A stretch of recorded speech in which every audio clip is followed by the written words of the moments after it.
Hello, hello, hello. Welcome. Let me just get here. Is that all right? Good. Hi, welcome. Thank you for coming. My name is Anthony.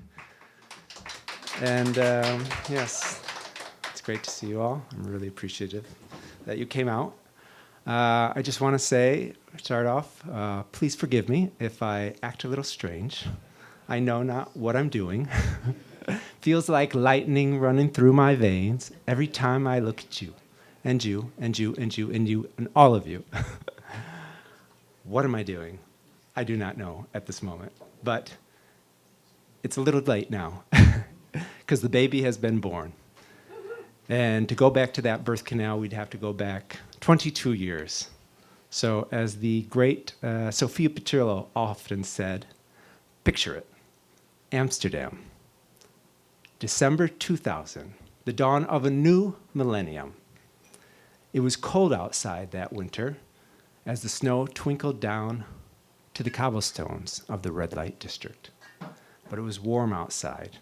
No, it was sizzling inside at a club called Cockring. Yes, that's where the birth canal was, where this baby came out of. Right here. This is me, a much younger version of me, a much buffer version of me. I don't think I've ever been that buff. Thank you, Patrick Moran, Art and Design, for making me look like such an Adonis. Yes, the darkroom was up this stairwell into a dark room where men had sex. And sorry, ladies, it was a no girls allowed club.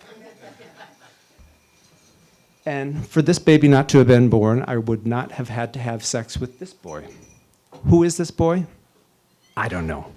That's the whole problem of the last 20 years. But he's someone I met over a couple of nights, more than one night. I don't even know how many. We met, had sex turned into intimacy, and never knowing each other's faces or what each other looked like, we were gravitated and drawn toward one another.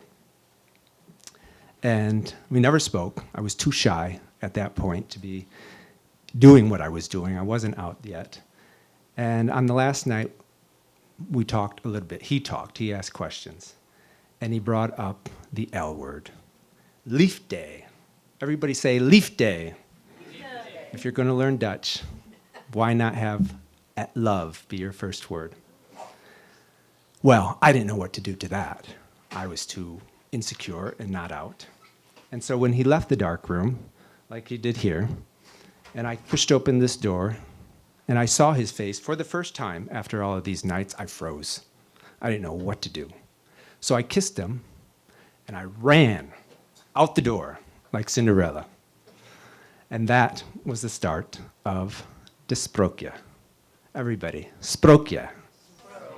Fairy tale. Good, heel goed, Nederlands leren. Very good Nederlands Dutch learning. A couple years later, I found myself living in California, Laguna Beach, and I found that ooey gooey, lovely self-love to come out. And when I did, the subconscious knocked and said, you felt this before with someone else. And then it hit me, oh my God, the boy from the dark room. He was right. Dit is liefde.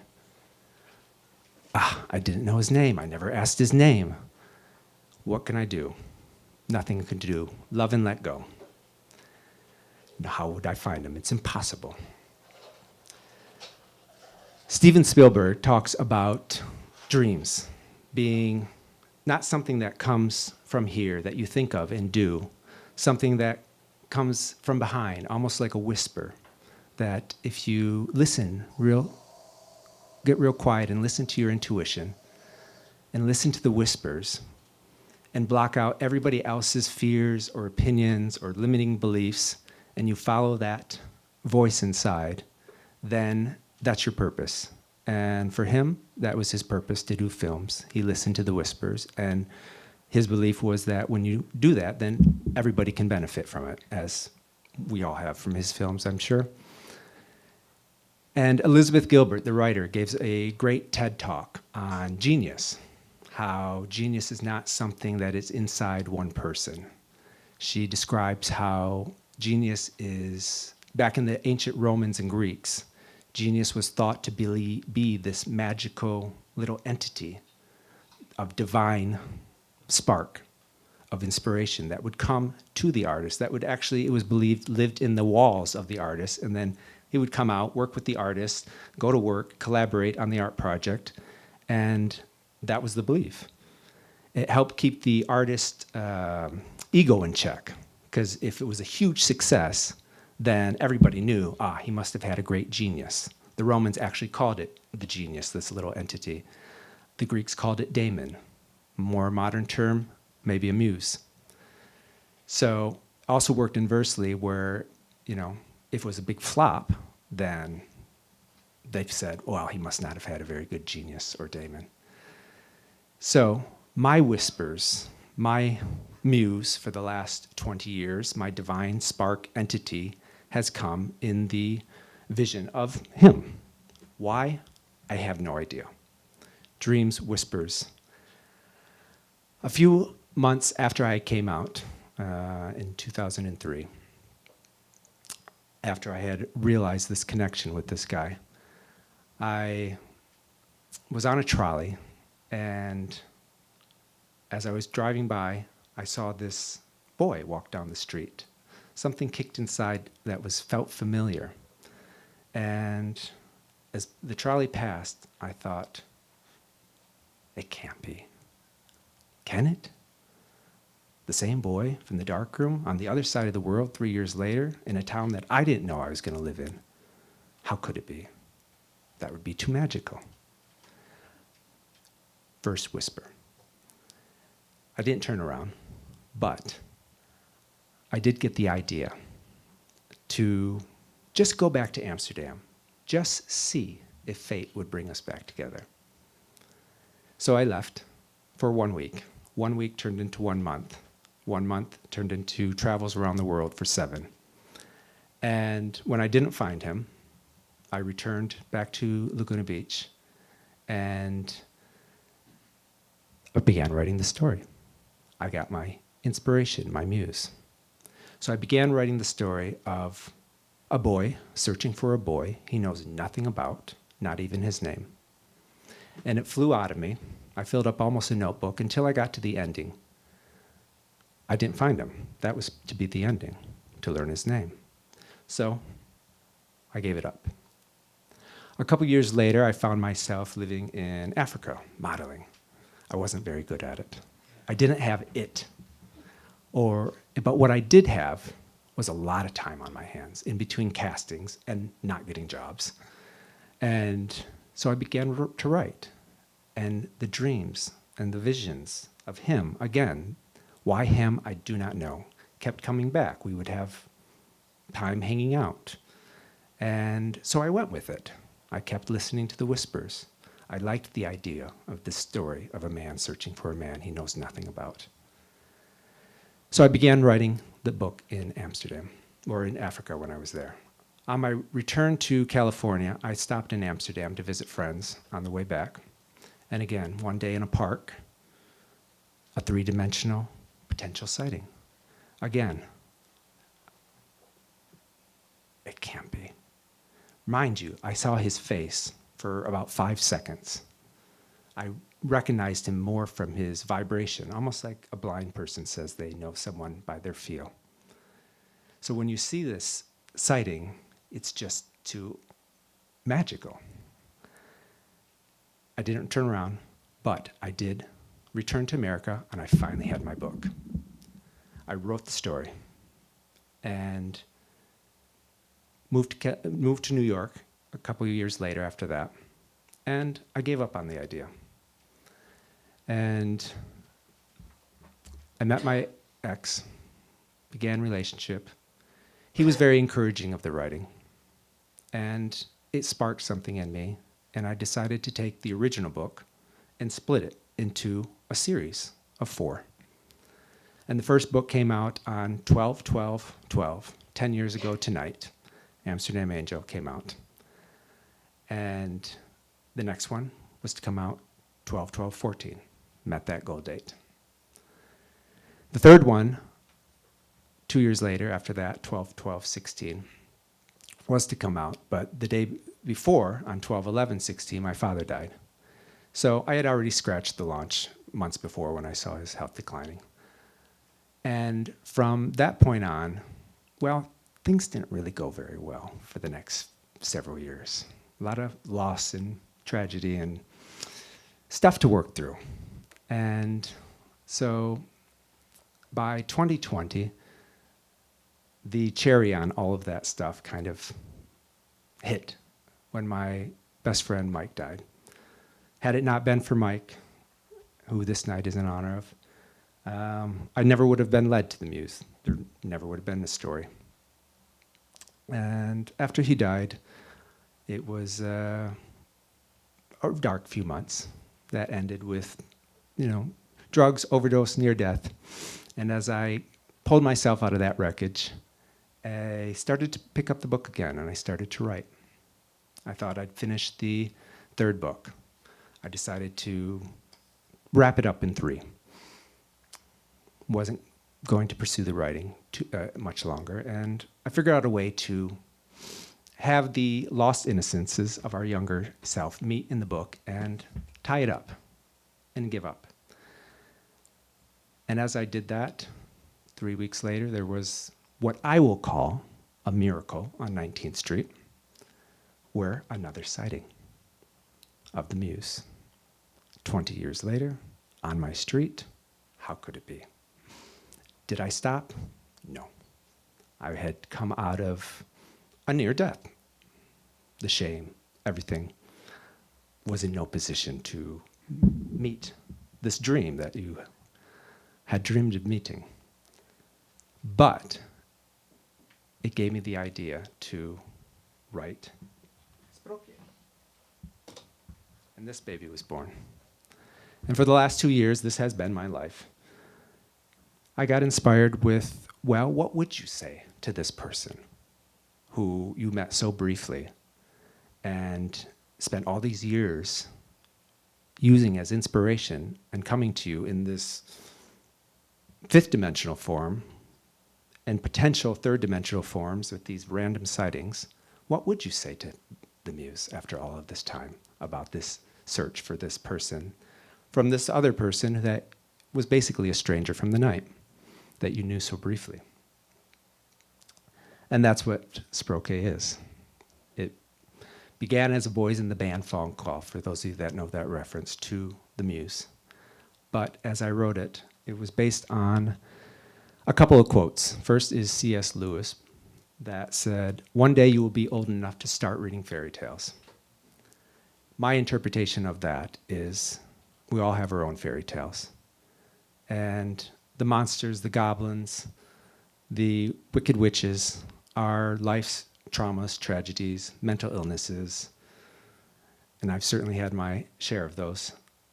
But there's also always magic, and princes and princesses and fairies, and those people that help see you through, which brings me to the second quote it's based on by Gloria Vanderbilt. We are not put on this earth to see through one another. We're put on this earth to help see one another through. So what became the Boys in the Band phone call to the Muse, which it is also, became a Boys in the Band phone call to all of you and humanity. Because I still believe, even though what we're seeing going on, I still believe in the good of humanity. So if you find yourself in these pages, that's because I love you, and you've played a part, whether you've uplifted me or celebrated with me or triggered something in me that maybe I didn't want to look at, but probably needed to. So that's what we have. That's kind of a little bit of the backstory of Sprookje. And I'm going to read a little bit to you for. It began as a lyrical poem, actually. It began as a play and then turned into this lyrical poem, almost like the Odyssey, like Odysseus returning to Persephone after 10 years of trying to get home and relaying all his adventures to his love. And that's what it became, was this Odyssey, relaying these adventures of the last 22 years. And then afterward, there was an epilogue that became a novella, became a new piece on its own, which I'm going to start with because it will tie in very nicely to this date that was also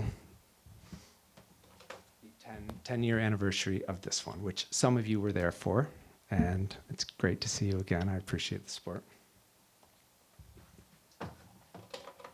So this date is very special to me for that reason, but also it's special to me. As I said, my father died yesterday, 6 years ago yesterday. And when I went home that day to be with my family, I happened to catch some of his handwriting, and I thought, gosh, I wish I had something in my dad's handwriting, his thoughts on paper to me. But everything was always signed, love mom and dad, in mom's handwriting. We're so proud of you, love mom and dad. Everything was in her handwriting. But the writer in me wanted something in his handwriting. But it was an impossible wish, because he was dead, and that couldn't happen. The next day, on this day, which another reason it's special to me, 6 years ago, my mother said, "Oh, by the way, your father's been writing you boys letters for years, and he asked me to give them to you after he died." What? I just wished for that yesterday, and it was impossible. So it was a miracle to me, as the sightings of him have been miracles. And I opened one. My brothers opened theirs right away. I decided to save them and read them when I really needed a father's voice, whether to celebrate or to lean on. The first one I opened right after he died to bring his voice into 2017. The second one was about 2.5 years later, after a year into a 2-year struggle with crystal meth. I thought it was a pretty good time to reach for a life preserver letter from Dad. The third one was at the end of 2020, when, as I mentioned, it was the worst year of my life, but then also the most beautiful, when I began on this healing journey after this miracle. Today I opened one this morning, finally on a happy occasion to be here with you all. And it was perfect because it was dated 12/13/15, almost exactly math. I'm a writer, not math. 7 years ago. He had used a quote that he lived by. He said, "I came to realize that life lived to help others is the only one that matters, and that it is my duty, in return for the lavish life God has devolved upon me, to help others He has placed in my path. This is my highest and best use as a human." Then my dad wrote, "This saying was given to me several years ago. It was originally said by Ben Stein. It may seem a bit corny, but the message is true for those who are wealthy and for those who are not. The help others can be a variety of acts, from paying it forward to a few kind words or praise to someone, helping someone do a task, holding up a door for someone, and on and on.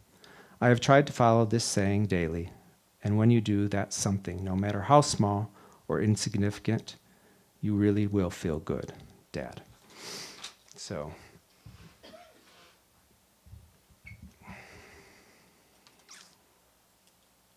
I need these. I didn't need these at the last reading. Aging. So I'm going to read a little bit from the novella, the afterword novella that comes. "It seemed important at the time," said the woman on the television, "as I walked into Ray's living room in Laguna one Sunday summer morning in 2005. It was a couple months before I left for Africa. 'Who's that?' I asked. 'Oh, darling, that's Gloria Vanderbilt. She's fabulous.' 'Vanderbilt? Like Gilded Age Vanderbilt?' I said, recalling the name from history class. 'Yes, that's the one. She was the girl in the Poor Little Rich Girl trial in the 30s, with Gloria Vanderbilt designer jeans in the 80s, Ray continued. 'Yes, that sounds vaguely familiar,' I said. I was sure I heard about the case or perhaps seen a commercial for the jeans as a child once upon a time, yet I had certainly never connected them to a face or the one on the screen before me. She's an artist and a writer too, Ray added. She's talking about her book, latest book. It seemed important at the time. It's about all of her lovers over the years. Now my interest was piqued because she was a fellow writer and someone who referred to her gentlemen callers as lovers. I sat down to catch the rest of the interview. Afterward, I was sold. Gloria's book went on my mind's reading list for one day. She sounded like an interesting lady. I returned from Africa after the second sighting of him, Amsterdam Angel, and the idea of writing the book to find him was birthed. At that point, now freshly 30, I had an insecurity that festered about never having had a long-term relationship. Being in the closet, both to the world and to myself, unconsciously prevented me from taking that next natural step with a girl in school or a woman in adulthood, simply because it did not feel natural. When I did come out, dating experiences never evolved to that coveted, dangling carrot label, boyfriend. Writing the book was my idea of a way to find him. Yes. I also wanted to prove, probably more to myself than anyone, that no, I didn't have a long-term relationship or anything conventional. Yet that didn't make my experience with him any less poignant or special. Love could occur over a few nights, one night, or one moment. After having it ingrained in me by society and religion that I was not allowed to have same-sex love, it made it that much more precious when I did. Feeling safe, peaceful, and at home in someone's arms, no matter how long in the third dimension, billions could agree it's incredibly precious. Even if I never felt it again, I wouldn't leave Earth without that universal human knowledge, while I continued the journey of finding and knowing that safe, peaceful, and at home feeling within myself. I also held on to it, the memories with him, tightly for 20 years. Would I have liked the one person with longevity experience? Yes, but it wasn't happening. So I valued the times when I did share intimacy in various forms. Still, I felt insecure. Although I didn't recognize it as such, rather, I attributed the feeling to something missing from my personal history. Nor did I have words for why I valued the men that crossed my path. I tried to view other encounters with men I met traveling the world as meaning something. No matter the duration of the acquaintance, whether a moment or many, they were part of that journey. We were drawn together to reflect something to each other, to learn and grow in some way. They were lovers with whom I based my experience and their potential on what I learned from him. Tossing the term around in my head while contemplating what I was trying to express with the original book, Gloria and her interview popped into my head. I went to the library and checked her out. Once I finished her book, I felt understood. Gloria put my feelings into words. I was comforted. I felt validated that the story of Amsterdam Angel, the person, our experience, the sightings, the dreams, the search, was special and worth writing. An angel in her own right, Gloria helped sprinkle that sentiment into my consciousness as I began writing Amsterdam Angel. By the time I moved to Manhattan in the summer of 2008, I had given up on the idea of the book while I tried to belong and create a life in the city. 8 months later, in February 2009, I was the +1 of my friend Douglas, who had an invite to an art exhibit at the National Arts Club in Gramercy Park. I was still very green to New York City and felt socially awkward at such events as Fashion Week. That evening was no different, with the grandness and history of the Victorian Gothic Revival brownstone as the setting, along with what appeared to be important people of the fashion world and New York City nightlife, who were mingling with me, a Midwestern flight attendant, and a failed, before even trying, now that he was in New York City and the publishing world it provided, writer. Although my fashion was not something I felt awkward about, but quite confident in, and it helped armor my jitters. I wore an outfit I picked up on Melrose Avenue at the infamous The Cosmos show, one I had used in a shoot with Byron that eventually went on the Z card that got me to Africa. A California look represented in New York setting, but in style is in style, no matter where it's shown. Yet my social anxiety still had me glued to Douglas's side. The wine was free, so I had a few glasses to loosen my nerves. Planted with Douglas on the outskirts in my comfort zone, nearly to the wall, as flowers. In the center of the room, with a gaggle of gays surrounding her, was Gloria, tilting her head back, laughing as the gays tried to entertain her. They were magnets to her ultramagnetic charm. Douglas and I couldn't take our eyes off of her, not because she was Gloria Vanderbilt. To be honest, I did not recognize her at the moment. I'd seen her image once in an interview 2.5 years prior. Regardless, we couldn't look away from Gloria. Her charisma and energy were alluring to all eyes that fell upon her. The room was hers. Every one of the guys surrounding her was wrapped around her finger. Douglas and I couldn't get over how stunning the woman before us appeared.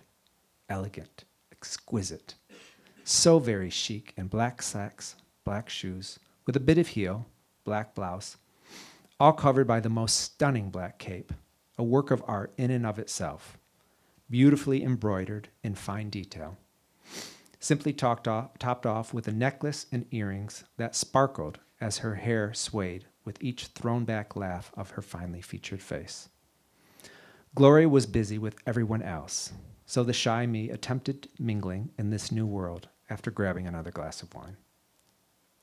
Douglas and I separated. I decided to take in the artwork. Art didn't talk back. I didn't have to come up with small talk with it.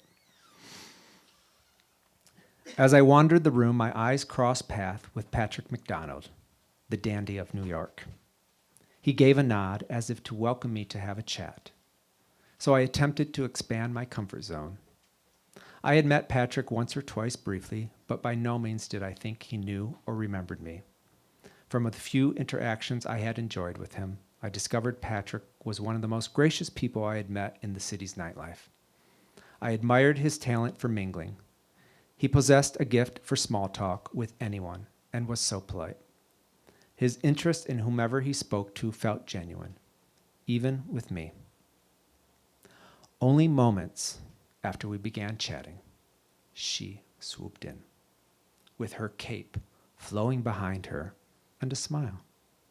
Remind you, I still had no idea it was Gloria Vanderbilt. Only that woman, with such magnetism and style to die for, whom I had been admiring from afar, was now right in front of me. Gloria smiled, as if needing no introduction, which she didn't, but unfortunately for me, she did. I was bursting to compliment her outfit, the cape. Although being uneducated to women's fashion, I didn't even know the proper terminology and thought it was called a cloak, was even more striking and impeccable up close. I wanted to wear it. Ma'am, your outfit, the cloak, the jewelry, everything, perfection, I said as I kissed my fingers and opened them to the air. Why I did that, I don't know. I'm not sure I've ever done that before. Probably the wine. I was a little tipsy at that point. Gloria giggled, smiled, and said thank you in an almost whispered voice before turning and making her exit.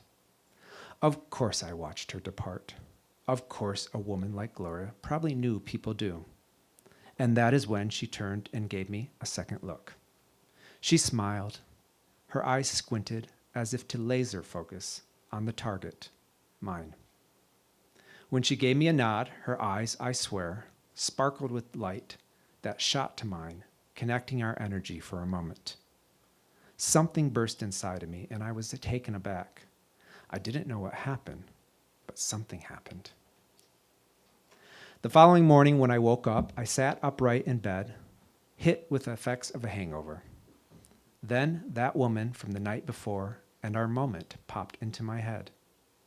I couldn't get her out of my mind. Why did she look so familiar, I thought. Then it dawned on me. The woman from the interview in Laguna. Oh my God, that was Gloria Vanderbilt. I was so bummed. I wanted to share how much her book helped influence Amsterdam Angel, giving me a nod, like she did the previous night, to go ahead with it. Oh, I was so disappointed to miss the chance to chat with Gloria. Then I remembered the look she sought me, felt it. I can still feel it. It was exactly what she spoke to in her book, love being everywhere. In a moment, locked in someone's eyes, with a flower, with a fragrance. I was happy and grateful because Gloria and I had our moment of love, with a nod. And wow, what a second look. She knew how to work it. The hair and the cape twirling with her swiftness, and in heels, classic, eternal, a sparkling diamond cameo in my life. Now, I could get a second look from Gloria Vanderbilt, but could I get one from Angel with any of those sightings? Nope. Did the brush with Gloria inspire me to continue the writing? No. I was still firmly committed to giving up. You all know what happened next. I met Dante 6 months later. He started encouraging my writing. I got inspired to make the series, and boom, began writing again. Gloria also began coming to me in dreams as I wrote. I wish I'd written them all down. Had I known, I would write this one day and use her as a muse as well. But that's the curse of a writer, when intuition says to write something down, and I don't, because I have no idea at the time what I would use it for. I remember thinking that I should archive the Gloria dreams because I found it so quirky to see her in them. I had another dream of Gloria last night, I'd say to Dante when I woke up before relaying it to him. They usually involved hanging out with her at her home, like girlfriends, seeing her latest dress, chatting about boys. In another, we were at an event in the city, a talk of some sort. Dante was there too. He and I were romantically canoodling and laughing in our own world, ignoring the speaker. Gloria and Anderson Cooper were in the row right behind us.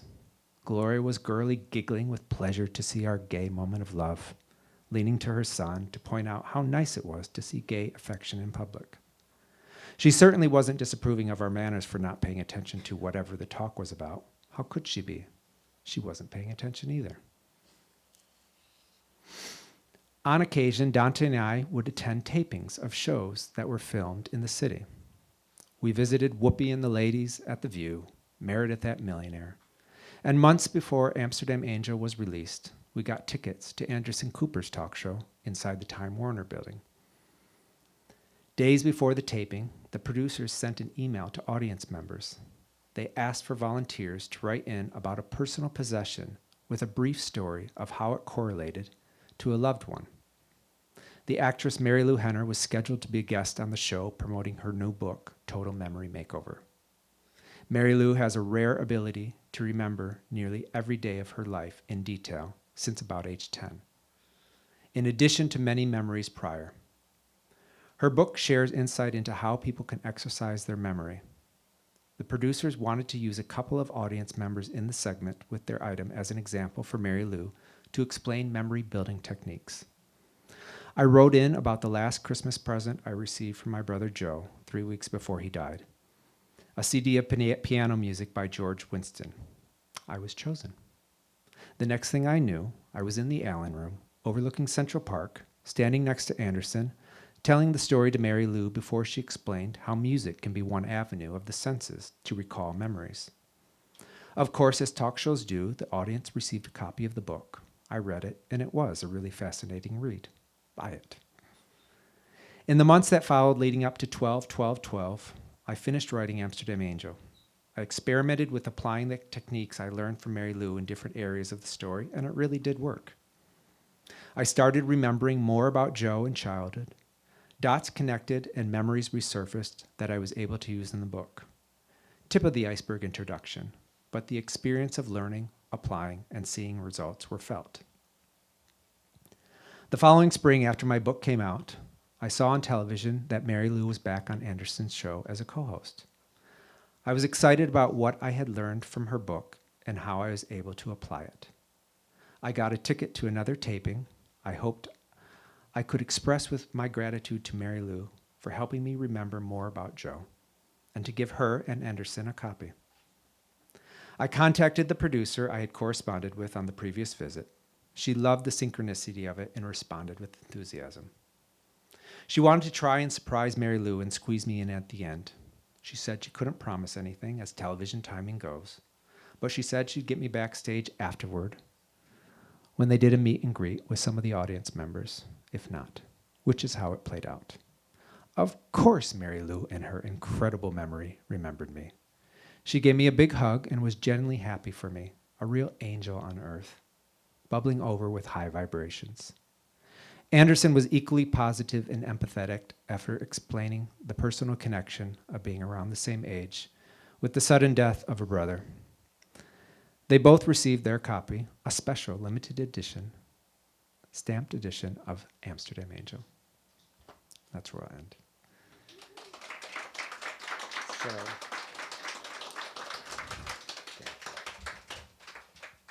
So the story gives the how art is so important, how it influences and helps heal, how different artists like Gloria and others mentioned in my book, or artists who have paintings that have helped heal me, how it's so important to connect and to use in the process and uplift one another.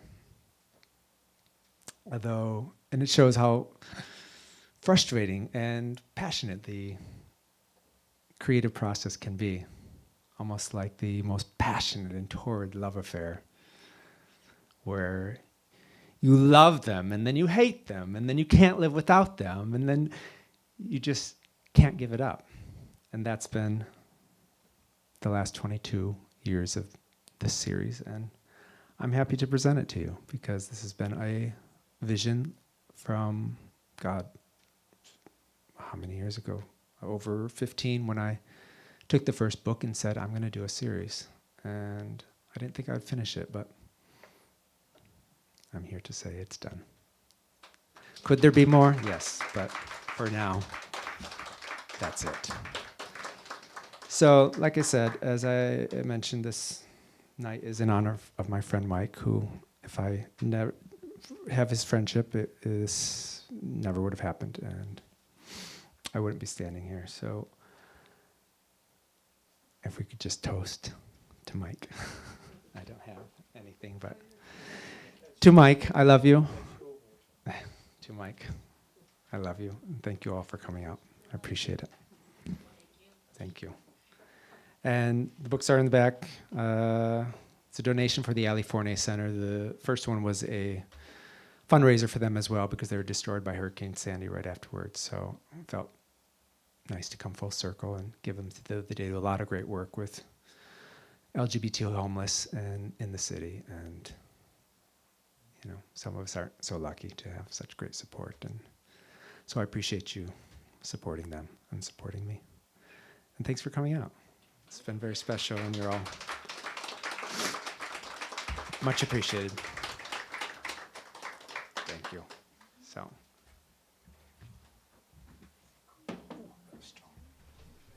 Strong water.